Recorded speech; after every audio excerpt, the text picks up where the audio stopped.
Well, when you think about tubing, the first thing that comes to mind is an alternative to other leader materials when there's a leader ban on lots of fisheries. Now for me, slightly different. Now tubing is my go-to product for all of my fishing. It's not an alternative to other products that I go to when there are leader bans.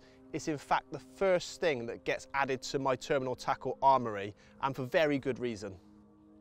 So firstly, when you think of tubing, the best thing about it is it probably is allowed on every single carp lake in the country because there's no leader knot above the lead clip.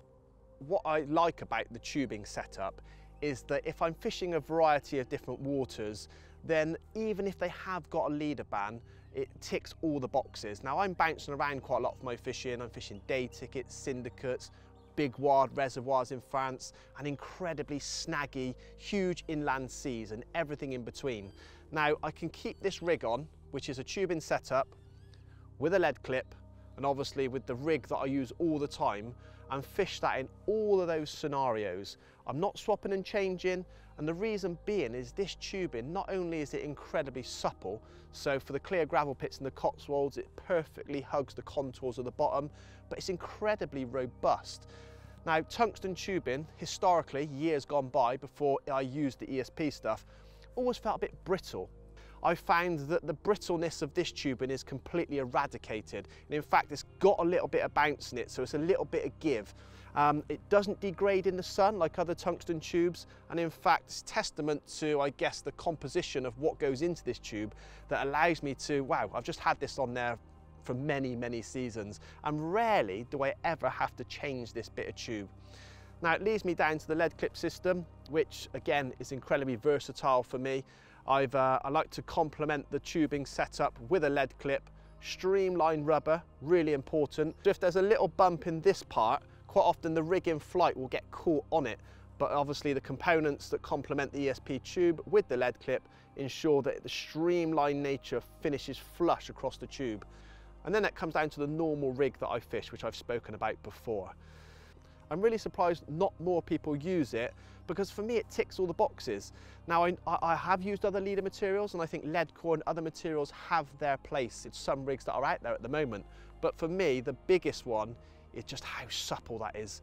And I want it to lie on all contours. Now, when we're fishing out on the lake, we always think we always imagine the spot to be flat. We always imagine, even if we're dragging through a nice gravel area and you're getting that tap on the rod tip, or even a nice clay area or silty area, you always imagine it in your mind's eye to be almost perfectly flat. Now, anyone that's done anything in terms of underwater, or if you've been down with a snorkel or a GoPro, you can see every single spot has an undulation. They all have it. They all have dips, stones, little bits of gravel, the odd stick on the spot. And for that reason, I want something behind the lead clip that ticks the box to be able to just lie over all the contours. Now, as you can see, even if the spot has undulations like this, so mounds, bumps, stones, it just sits perfectly. And we all know that keeping a little bit of line behind the lead out of harm's way so the fish don't brush it with their pecks or while they're feeding around the rig ticks a box also, because at times, especially if you're fishing for just a few carp that are on the spot and you haven't got that competitive feeding, one of the most crucial parts is to keep all this pinned down. And of course, tungsten tubing is incredibly heavy. So for me, it's like adding multiple back leads behind your clip to keep all this out of harm's way. I couple it with plenty of blobs of putty behind the tubing as well. So I always ensure like the last 6 feet of the end tackles pinned down, out of the way, and I fish a semi-slack line. Obviously, if you're fishing up to snags, etc., not so important. And I also think when you're fishing up to snags, even fishing this on a tight line, and even if it does lift off the bottom, which rarely it does because of the weight of it, you know, carp are brushing into sticks and branches and things on the bottom all the time. And I've found watching them in the margins that they're far more comfortable brushing into this than they are actual mono. And this product is incredibly easy to thread. Now, all I simply do is cut the mono in a point. Now, all tubing when it's wet become a little bit more tricky to thread. But of course, when you're putting this on straight out of the packet, the inner bore is dry, and all it requires is a little tiny cut in the front of the mono to create a little point, and you just thread it through perfectly. Never had any issues at all. So all in all, it's a fantastic and versatile product. Now, not only is it fish friendly, because that's another good point, you know, when you feel this tube, it's incredibly smooth.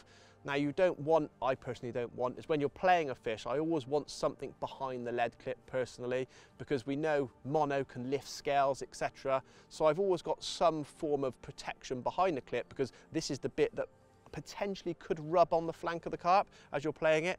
Never have I had an issue with that, so it's incredibly fish friendly. All the lakes, in terms of rules, will allow tubing because there's no knot above the lead clip, etc. So yeah, it comes in 3 colours to match the substrate that you're fishing on, if that's a concern to you. And of course, this product is made in Oxford.